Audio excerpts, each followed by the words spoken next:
Prece de abertura.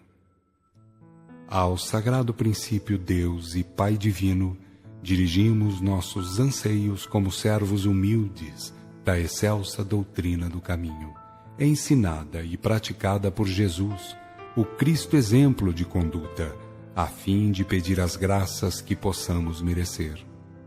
Dá-nos, sagrado princípio, o amparo das legiões mensageiras. Envia-nos, Pai divino, a luz da verdade, para que, estribados nas práticas doutrinárias vinculadas aos patriarcas, profetas, ao Cristo modelo e aos apóstolos, possamos trabalhar pela restauração do verdadeiro cristianismo, a trilha iniciática que conduz à divinização do Espírito. Sagrado princípio, concede a teus filhos a graça de um novo Pentecostes, para que, cheios de dons do Espírito Santo, mediunidades ou carismas, possam eles conhecer teus santos desígnios e também, com os sinais e prodígios daí decorrentes, encham a terra de verdadeiros ensinos evangélicos. Perdoa, Senhor, as ignorâncias e fraquezas de teus filhos ainda inconscientes, negligentes e imponderados. Afasta de teus filhos, Senhor, as tentações do orgulho, da vaidade, do ciúme e de todos os males derivados da ignorância que tanto maculam os espíritos, empobrecendo-os na árdua tarefa de servidores da verdade, do amor e da virtude. Inspira teus filhos, Senhor, no sentido de conhecer a verdade e praticar o bem, porque fora disso ninguém é cristão. Ninguém desabrocha o Cristo interno, que é o sagrado objetivo da existência. Pai Santo, infunde em teus filhos o sentimento de respeito às verdades eternas, perfeitas e imutáveis, para que, modificando a conduta, venham a transformar a terra em um mundo de paz e ventura, sem ignorância e sem erros, sem desesperos e sem lágrimas.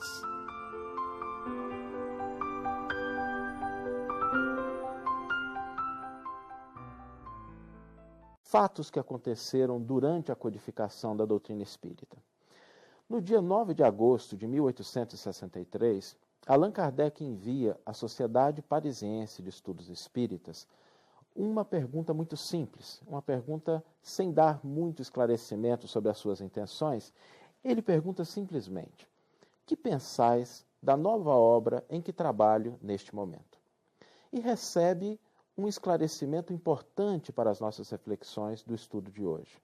Sem indicar qual era essa obra, os espíritos lhe dizem: este livro de doutrina terá considerável influência, pois que explana questões capitais, e não só o mundo religioso encontrará nele as máximas que lhe são necessárias, como também a vida prática das nações aurirá dele instruções excelentes. Fizeste bem, enfrentando as questões de alta moral prática do ponto de vista dos interesses gerais, dos interesses sociais e dos interesses religiosos. A dúvida tem que ser destruída. A terra e suas populações civilizadas estão prontas.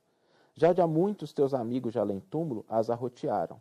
Lança, pois, a semente que te confiamos, porque é tempo de que a terra gravite na ordem irradiante das esferas e que saia, afinal, da penumbra e dos nevoeiros intelectuais. Na edição que utilizamos, essa mensagem está na página 339 do livro Obras Póstumas, mas o telespectador poderá encontrar logo no final, é uma das últimas mensagens que consta desse livro. A questão que aqui fica é qual é o projeto em que Allan Kardec trabalhava e que mereceu essa atenção dos espíritos. O projeto era exatamente o Evangelho segundo o Espiritismo. Essa obra que seria publicada no ano seguinte, 1864. Mas a história do Evangelho segundo o Espiritismo começa muito antes. Logo quando Kardec publica o Livro dos Espíritos, quando ele começa a tratar das questões das leis naturais, ele elabora uma pergunta que hoje figura no Livro dos Espíritos como o item 614. Nesse item, Allan Kardec indaga: que se deve entender por lei natural? À época de Kardec estava em voga o questionamento sobre o justnaturalismo, sobre se há uma lei natural que impera em todos os lugares do cosmos, em todas as nações. E Kardec indaga exatamente isso. Há uma lei natural? E os espíritos dão uma resposta importante. Eles nos dizem: a lei natural é a lei de Deus. É a única verdadeira para a felicidade do homem. Indica-lhe o que deve fazer ou deixar de fazer. E ele só é infeliz quando dela se afasta. Essa resposta nos chama a atenção porque ela nos interessa. Há uma lei divina, escrita pelo Criador, para que as suas criaturas, nós, os seus filhos, sejamos felizes. A proximidade ou o afastamento dessa lei é o que vai determinar o nosso grau de maior ou menor felicidade.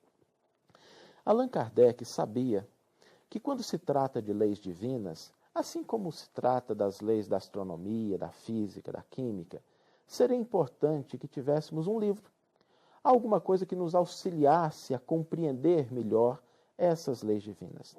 Não é assim que fazemos?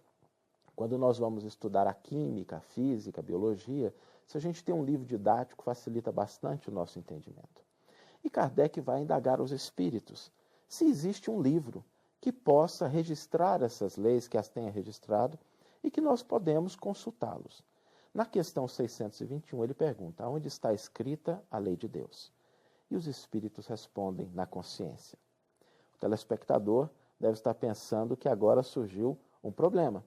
Porque se a lei divina está escrita em nossas consciências, o que impede uma pessoa de apreender essa lei? E se nós, como seres humanos, apresentamos tanta diversidade no nosso comportamento, na nossa postura, qual a diferença dessa lei que está escrita na nossa consciência de um indivíduo para o outro? Allan Kardec teve a mesma dúvida do telespectador e indagou: visto que o homem traz em sua consciência a lei de Deus, que necessidade havia de lhe ser revelada? E os espíritos respondem: ele a esquecera e desprezara. Quis Deus que lhe fosse lembrada. Esse é o propósito. A lei de Deus está na nossa consciência, mas nem sempre nós prestamos atenção. Muitas vezes nós esquecemos de escutar a nossa consciência, de fazer aquela viagem interior, ouvindo a voz que vem do Criador e que fala dentro de cada criatura. As vozes do mundo, às vezes, ocupam muito mais espaço na nossa vida do que aquilo que procede do alto. Allan Kardec estava já com um caminho bastante produtivo, porque havia uma lei, havia um livro. Mas quando nós vamos estudar essas leis, entendendo que muitos de nós as esquecemos ou desprezamos, Allan Kardec procura qual o tipo mais perfeito que Deus tem oferecido ao homem para lhe servir de guia e modelo.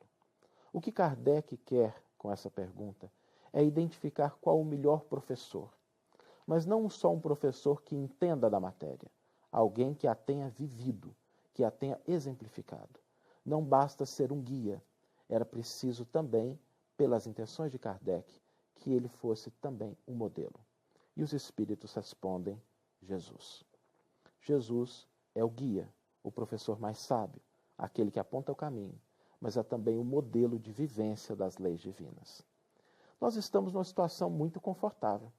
Temos a lei de Deus, temos um livro na nossa consciência e temos um excelente professor. Mas existem aí dois problemas dos quais nós vamos tratar no próximo bloco. Porque a partir dessas perguntas, identificamos que há uma lei divina escrita para a nossa felicidade. Que essa lei está escrita em nossa consciência. E nós temos um professor, um mestre, que não só entende dessa lei, mas a vivenciou, que é o nosso mestre Jesus. Só que, como comentávamos, surgem aí dois problemas. O primeiro deles é que não sei se algum dos telespectadores se recorda de ter estado presente nas aulas que Jesus ministrou na Galiléia de 2000 anos atrás.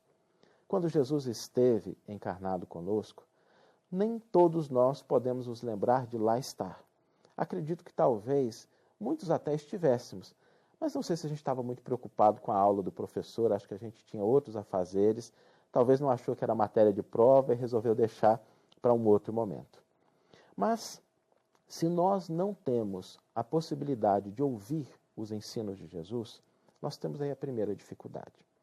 Mas como nós fazemos na nossa escola, o dia que a gente mata uma aula muito importante de uma matéria que depois a gente fica sabendo que nos diz respeito, o que a gente faz? A gente procura aquele amigo mais próximo e pergunta assim: você pode me emprestar o caderno? Você pode me dar suas anotações para eu me inteirar do assunto? E já que a gente não teve oportunidade de participar das aulas, seria de bom alvitre saber se algum amigo fez algum registro que a gente pudesse utilizar. E para a nossa felicidade existem 27 caderninhos, blocos, anotados por aqueles que conviveram com Jesus ou com os seus discípulos mais diretos e que anotaram, registraram a vida do Mestre, os seus ensinos, para que nós pudéssemos apreender essas leis divinas que dizem respeito à nossa felicidade. Esses 27 caderninhos estão no Novo Testamento das nossas Bíblias. Ali nós encontramos essas anotações. Só que aí surge um outro problema. Porque se tudo o que nós sabemos acerca do ensino e da vida de Jesus consta das nossas Bíblias, do Novo Testamento de maneira geral e do Velho Testamento em alguns pontos particulares, qual a utilidade da doutrina espírita? É uma pergunta corajosa. O telespectador pode ter feito essa pergunta e Kardec também pensou nela. Porque na questão 627, Allan Kardec indaga exatamente isso. Uma vez que Jesus ensinou as verdadeiras leis de Deus, qual a utilidade do ensino que os Espíritos dão? Terão que nos ensinar mais alguma coisa? E os Espíritos esclarecem que Jesus empregava a miúde na sua linguagem alegorias e parábolas, porque falava de conformidade com os tempos e os lugares. Faz-se mister agora que a verdade se torne inteligível para todo mundo. Muito necessário é que aquelas leis que dizem respeito à nossa felicidade, sejam explicadas e desenvolvidas. Tão poucos são os que as compreendem, e muito menos ainda aqueles que conseguem praticá-las. Essa resposta dos Espíritos marca o vínculo da doutrina espírita com o Evangelho de Jesus. O Evangelho, segundo o Espiritismo, nasce dessa resposta. É a partir daí que Kardec percebe que será necessário voltar aos textos do Novo Testamento e entendê-los, compreendê-los, explicá-los à luz da doutrina espírita. A doutrina espírita que tem um papel muito importante, porque logo na introdução do Evangelho segundo o Espiritismo, o codificador irá nos dizer: muitos pontos dos Evangelhos, da Bíblia e dos autores sacros em geral, só são ininteligíveis, parecendo alguns até irracionais, por falta da chave que faculte se lhes apreenda o verdadeiro sentido. Essa chave está completa no Espiritismo, como já puderam reconhecer os que os têm estudado seriamente e como todos mais tarde ainda melhor o reconhecerão. A doutrina espírita é a chave para que nós possamos entender em sua completude o ensino e a vivência de Jesus. Mas não basta ter a chave, achar a chave muito bonita, andar com ela no bolso, olhar para ela, passar no cabelo. O importante é que nós utilizemos essa chave. E é isso que Allan Kardec faz quando ele elabora o Evangelho segundo o Espiritismo. Os 28 capítulos do Evangelho segundo o Espiritismo possuem uma estrutura para responder a essa questão de como entender o ensino de Jesus, entender a sua vida, à luz da doutrina espírita, para que nós possamos resgatar as leis divinas expressas pelo Mestre quando esteve conosco. Esses 28 capítulos possuem uma estrutura. Não estão elaborados de maneira aleatória. Allan Kardec irá colocar cada capítulo sucedendo o outro, de maneira que, didaticamente, nós possamos ir apreendendo as lições do Mestre. E é isso que nós vamos fazer agora, tentando buscar uma forma de compreender a estrutura do Evangelho segundo o Espiritismo, capítulos de 1 a 4, uma contribuição muito importante. esses capítulos representam a base do Evangelho segundo o Espiritismo. É o entendimento desses capítulos que nos proporcionará os elementos necessários à compreensão dos outros capítulos. Sem o entendimento do não vim destruir a lei, do meu reino não é deste mundo, do há muitas moradas na casa de meu pai e do ninguém pode ver o reino de Deus se não nascer de novo, fica muito difícil a gente entender o ensino de Jesus que às vezes parece se afastar daquilo que nós entendemos como felicidade. Esses capítulos representam a base. Devem ser estudados, meditados, porque sem esse entendimento nós não conseguiremos entender em profundidade os capítulos seguintes. A partir disso, Allan Kardec retoma a questão de número 170 do Livro dos Espíritos, onde nós vamos encontrar a seguinte questão: que se torna o espírito depois da sua última encarnação? E os espíritos dizem: espírito bem-aventurado, puro espírito. Aí ficou fácil, porque onde é que estão as descrições dos bem-aventurados? Estão em Mateus, capítulo 5. Allan Kardec, a partir dessa resposta, irá trazer para o Evangelho segundo o Espiritismo a análise das bem-aventuranças e dedicará 5 capítulos para a análise desse ensino precioso de Jesus. Os capítulos de número 5 até o número 10 do Evangelho analisarão exatamente essa característica dos espíritos que já atingiram o estado de pureza, que já conseguiram um grau de elevação que não necessitam mais da reencarnação. Podem voltar em missão, podem voltar atendendo a alguma necessidade de espíritos pelos quais eles têm alguma afeição, mas eles próprios já evoluem em outro patamar de experiência. Esses capítulos de 5 a 10 representam o processo de redenção individual, que não é simples. Diga-se de passagem que atingir o estado de bem-aventurado não é algo que possamos fazer de um dia para o outro. Nós não sabemos quanto tempo e quanto esforço isso levará, mas ele pode começar a partir de hoje. E, sabendo dessa dificuldade, Allan Kardec estrutura os capítulos de 11 a 17 para nos orientar. Nós temos aí uma sequência daqueles exercícios diários que precisamos fazer para atingir o estado de bem-aventurado. Allan Kardec irá colocar no capítulo 11, amar ao próximo como a si mesmo, porque é mais fácil a gente começar amando o próximo. E depois, no capítulo 12, o amor aos inimigos. Lembremos que Kardec disse que organizou as máximas metodicamente. No capítulo 11, amar ao próximo. No capítulo 12, amar aos inimigos, porque já é algo um pouco mais difícil, é um curso mais avançado. E a partir daí ele vai nos dando dicas de cada um dos capítulos até o capítulo 17, onde ele encerra os sede perfeitos. Nós temos aí, nesses capítulos de 5 a 17, uma base importante para a nossa redenção individual. Mas retomando aquela mensagem que Allan Kardec recebeu no ano de 1883, ali os espíritos dizem que o Evangelho segundo o Espiritismo também teria um papel na vida prática das nações. Não é somente um livro para o indivíduo, mas os ensinos ali contidos também trazem a base para a transformação da nossa sociedade, do mundo em que vivemos, em um lugar melhor para todos. É desse aspecto coletivo que Allan Kardec irá tratar dos capítulos 18 até o capítulo 26. Cada capítulo irá tratar de uma temática que diz respeito à nossa vida coletiva, porque ninguém vive só. Todos nós interagimos, somos influenciados e influenciamos aqueles que estão à nossa volta. No primeiro capítulo dessa parte que trata da redenção coletiva, que é o capítulo de número 18, Allan Kardec irá trazer o ensino muitos os chamados, poucos os escolhidos, para mostrar que na coletividade algumas pessoas têm um papel importante, porque o convite é feito a todos, mas nem todos têm condições de atendê-lo. Alguns preferem outras coisas que não atender à tarefa de renovação íntima e de construção de um mundo melhor. Depois desse processo de redenção coletiva, Allan Kardec encerra o Evangelho segundo o Espiritismo com 2 capítulos muito importantes: Pedi e obtereis, e uma coletânea de preces espíritas. Prece para toda situação. Quando nós estamos doentes, quando o outro está doente, por um obsidiado, por uma criança que acaba de nascer, por alguém que acabou de desencarnar, por alguém que está em vias de desencarnação. por que é que Allan Kardec encerra com essas preces? Porque a prece é o momento em que nós podemos nos unir ao Criador.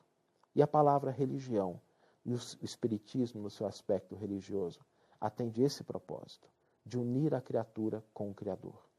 Quando nós entendemos as leis naturais que estão na base, o caminho que nós individualmente devemos trilhar e a nossa responsabilidade na coletividade, nós começamos a nos unir ao Criador.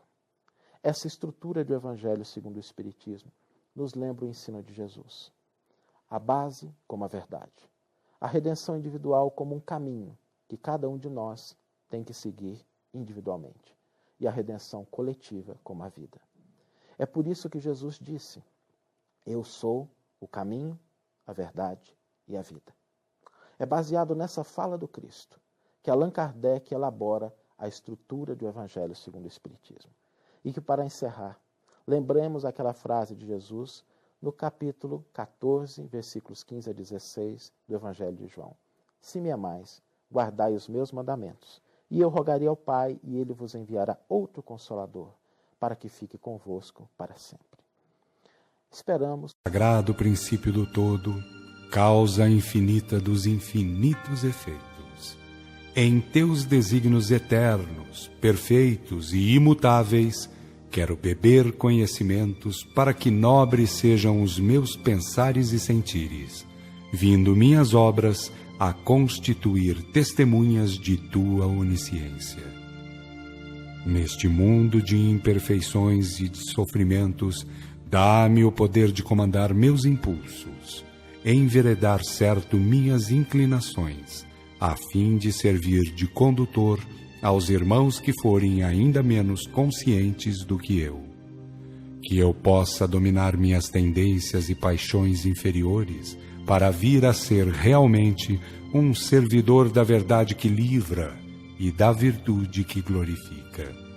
Confiante na tua lei e na tua justiça, aguardo, ó Senhor, a delegação de ter poder sobre as criaturas malévolas, encarnadas ou desencarnadas, que venha a poder, se for de teus santos desígnios, ensiná-las e encaminhá-las, porque, enfim, todos são filhos do teu infinito amor, estando destinados ao sagrado objetivo que é o grau crístico.